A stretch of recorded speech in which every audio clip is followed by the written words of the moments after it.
2025 থেকে আমরা শাহবাগে জুলাই মঞ্চ প্রতিষ্ঠা করে সেখানে অবস্থান করছি। আজ 23তম দিন চলছে। আমরা অন্তর্বর্তীকালীন সরকার গঠিত হওয়ার পরে আমাদের প্রথম যে আকাঙ্ক্ষা ছিল সেই আকাঙ্ক্ষাটি হচ্ছে গণহত্যার বিচার করা। আমরা অন্তর্বর্তীকালীন সরকারের কাছে প্রথম দাবি হিসেবে নির্বাচন বা সংস্কার কিছুই চাইনি। আমরা চেয়েছি গণহত্যার বিচার হবে।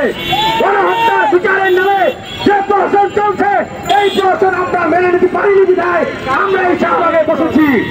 আমরা বাংলাদেশের অন্তর্বর্তীকালীন সরকার সহ আইন শৃঙ্খলা বাহিনীর যে সকল সদস্যদেরকে তারা এখনো গণহত্যার বিচারের ব্যাপারে কোনো ভ্রুক্ষেপ করছে না।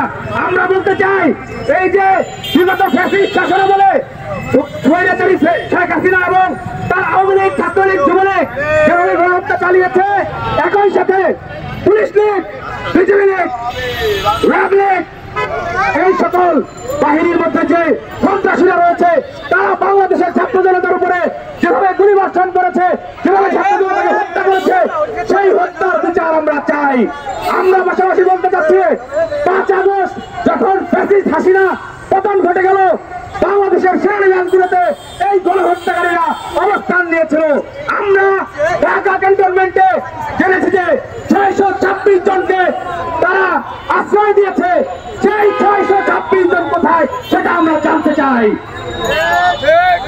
পাশাপাশি বাংলাদেশের অন্য ক্যান্টনমেন্টগুলোতে যেখানে গণহত্যাকারীরা আশ্রয় নিয়েছিল তাদেরকে কোথায় রাখা হয়েছে সেটা আমরা জানতে চাই।